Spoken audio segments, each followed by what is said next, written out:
Bonjour et bienvenue dans cette nouvelle vidéo de Vivre sainement sur interdire la chloroquine est tout simplement illégal. Aujourd'hui, nous allons voir ensemble pourquoi notre pseudo-gouvernement et président n'ont pas le droit de nous interdire de nous soigner à la chloroquine. Notre peuple qui se meurt et de nombreux syndicats de médecins et de chercheurs demandent à prendre le pseudo soi-disant risque d'un traitement à la chloroquine. Mais à l'heure actuelle, ces vautours haut perchés dans leur château ont réussi à nous interdire ce médicament sur la plupart de notre territoire. Mais pas partout car certains résistent et continuent de dépister massivement les gens et à les guérir à la chloroquine. Mais une question se pose, comment faire si malheureusement je ne peux pas être soigné par ces docteurs rebelles et courageux? Ai-je le droit d'exiger de bénéficier d'un traitement plutôt que d'un autre? Pouvons-nous refuser le traitement d'un docteur? Et surtout la question qui nous intéresse en ce moment, que faire si mon docteur est un soldat des laboratoires et qu'il me refuse le traitement à la chloroquine? Nous allons répondre à toutes ces questions dans cette vidéo. Ma source principale vient d'un article qui est excellent de Delphine Provence, avocat au barreau de Paris. Je vous encourage vivement à le lire, il est très bien écrit par une professionnelle du droit. Je vous ai mis le lien dans la description ainsi que toutes les autres sources citées. J'ai essayé de résumer son article en le simplifiant pour le rendre plus accessible et en ajoutant d'autres précisions. Depuis la loi Kouchner du 4 mars 2002, le patient a obtenu beaucoup plus de droits sur sa santé. Cette loi permet entre autres de refuser un traitement proposé et d'avoir le choix dans les différentes options de traitement, et nous allons y revenir. L'article 1111-4 du Code de la santé dit « Toute personne prend avec le professionnel de la santé et compte tenu des informations et des préconisations qu'il lui fournit, les décisions concernant sa santé ». Toute personne a le droit de refuser ou de ne pas recevoir un traitement. Le suivi du malade reste cependant assuré par le médecin, notamment son accompagnement palliatif. Le médecin a l'obligation de respecter la volonté de la personne après l'avoir informé des conséquences de ses choix et de leur gravité. Si par sa volonté de refuser ou d'interrompre tout traitement, la personne met sa vie en danger, elle doit réitérer cette décision dans un délai raisonnable. Donc cette obligation de respecter en toutes circonstances le consentement du patient fut inscrite au rang des libertés fondamentales par le Conseil d'État dans une décision du 16 août 2002. Auparavant, les docteurs avaient tous les droits sur notre santé et pouvaient nous administrer absolument tout ce qu'ils voulaient. Si le traitement ne s'avérait pas être le bon, on ne pouvait l'attaquer en justice pour faute médicale qu'après l'administration du traitement.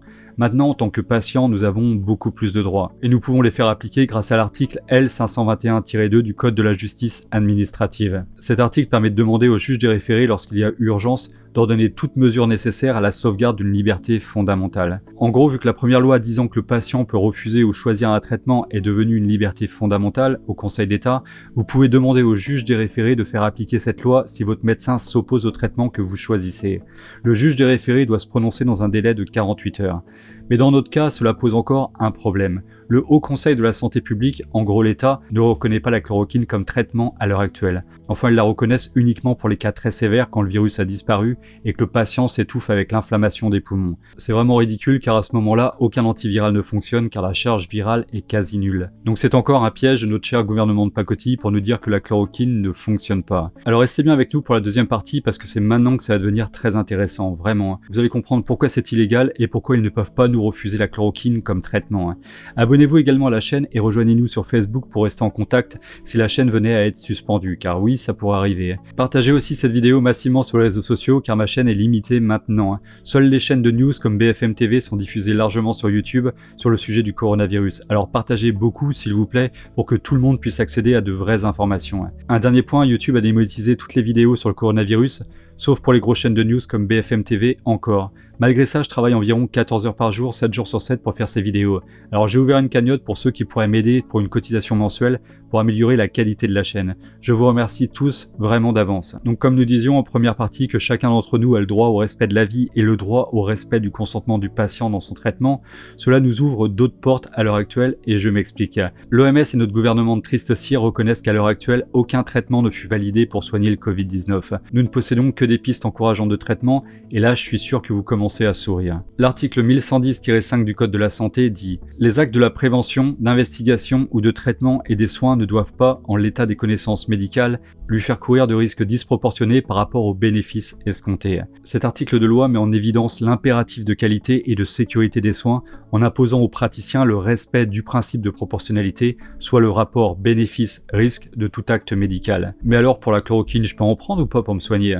Vous inquiétez pas, on va y arriver. Donc pour l'instant, le Haut Conseil de la Santé publique a recommandé d'utiliser la chloroquine seulement pour les cas sévères de Covid-19, s'étant transformée en pneumonie oxygéno-requérante. C'est-à-dire en gros que la personne à ce moment-là n'a besoin que d'une seule chose, un respirateur pour survivre. La chloroquine est totalement inutile à ce stade car la charge virale est nulle. Je le répète encore car il faut bien comprendre le ridicule, l'absurdité, la malhonnêteté de cette recommandation de cet organisme d'État. Le comité scientifique mis en place par Macron est rempli de pseudo-chercheurs travaillant en fait pour les laboratoires, a lui exclu toute prescription de chloroquine par la médecine de ville et pour des cas non sévères. Et là maintenant on va rentrer dans le vif du sujet. Après les décrets des 25 et 26 mars autorisant la chloroquine dans le premier décret pour l'interdire le lendemain dans le second décret, avec des arguments aussi scientifiques que moi je suis une danseuse étoile, notre sinistre de la santé, notre premier sinistre, nous ont laissé qu'un seul traitement recommandé, le Kaletra, soit l'association Lopinavir-Ritonavir du laboratoire AbbVie, le laboratoire pour lequel certains des membres du comité scientifique de Macron travaillent.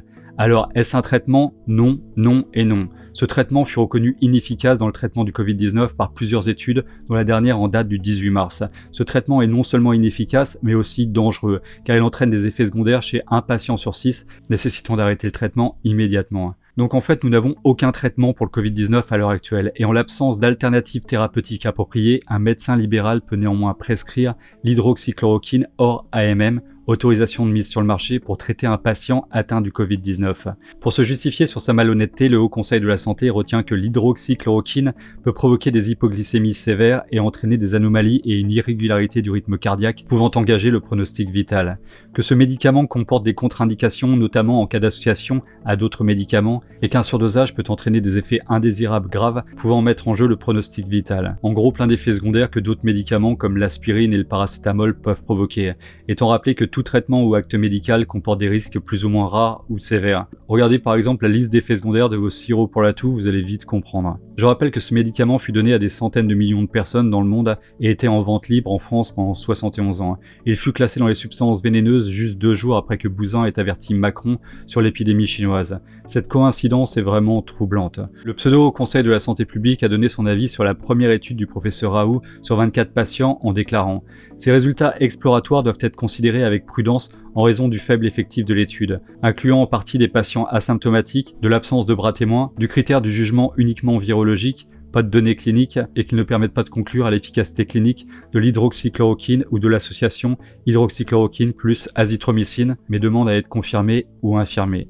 Différents syndicats de médecins ont demandé au Conseil d'État le 23 mars 2020 de pousser l'État à prendre toutes mesures pour fournir et autoriser les médecins et hôpitaux à prescrire et administrer aux patients à risque l'association de l'hydroxychloroquine et de l'azithromycine. Le 28 mars 2020, le Conseil d'État a rejeté la demande des syndicats, estimant que les études disponibles à ce jour souffraient d'insuffisance méthodologique et que l'essai clinique européen Discovery allait donner leurs premiers résultats dans une dizaine de jours, soit après environ 4000 morts supplémentaires et 90 000 nouveaux cas de coronavirus. Il est important de préciser un autre fait troublant, encore un autre oubli entre guillemets de ce gouvernement d'incompétents, de crapules et d'ignards.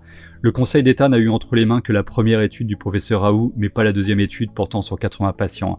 Encore un fait incroyable, mais en fait c'est juste de l'oubli, bien sûr. Ils ne l'ont absolument pas fait exprès, non, c'est un gouvernement irréprochable, entre guillemets. Le Conseil d'État a quand même rappelé qu'il se prononce en l'état de l'instruction. Sa position pourra donc être amenée à évoluer très vite, mais n'a toujours pas évolué, bien évidemment. Dans cette décision, malgré tout, un fait intéressant. Le Conseil d'État a réaffirmé la liberté de prescription du médecin, disant que tout patient ayant le droit de recevoir, sous réserve de son consentement libre et éclairé, les traitements et les soins appropriés à son état de santé tel qu'apprécié par le médecin. Donc c'est une bonne nouvelle qui confirme notre liberté fondamentale de choisir notre traitement. Le médecin doit néanmoins déterminer le traitement le plus approprié à son état de santé et vérifier si la décision a bien été prise en tenant compte des risques encourus et du bénéfice escompté. Le juge des référés sera également sensible à l'existence de plusieurs avis médicaux concordants pour un même cas donné. Donc à la question « puis-je demander à me faire traiter à la chloroquine dans un hôpital qui refuserait de le faire ?» La réponse est oui, selon Delphine Provence, avocat au barreau de Paris. Étant donné qu'il n'existe pas de traitement à l'heure actuelle pour soigner le Covid-19, à part le Kaletra, soit l'association Lopinavir-Ritonavir, recommandé par le gouvernement qui est dangereux et inefficace, le patient, c'est-à-dire nous, est en droit de demander à être traité avec des pistes de traitement qui sont encourageants, et la chloroquine en fait partie. S'ils ne veulent pas, il faut aller voir le juge des référés pour les forcer à le faire. La réponse doit être donnée sous 48 heures maximum. Petit bémol néanmoins, le patient ne doit pas présenter de prédispositions négatives comme des problèmes cardiaques par exemple. Mais s'il n'en présente pas, l'hôpital ne peut pas refuser de traiter le patient à l'hydroxychloroquine et à l'azithromycine, ou l'hôpital violerait le droit fondamental du patient à choisir son traitement. Donc faites tourner cette information au maximum pour aider tout le monde à comprendre nos droits. Nous sommes le peuple, résilient et résistant, et ensemble nous allons vaincre ce système corrompu. Et vous, qu'en pensez-vous? Voilà, cette vidéo est terminée, j'espère que vous l'avez appréciée. Si c'est le cas, cliquez sur j'aime et partagez massivement cette vidéo sur les réseaux sociaux. Abonnez-vous à la chaîne si ce n'est pas encore fait, et à très bientôt pour une prochaine vidéo sur Vivre sainement.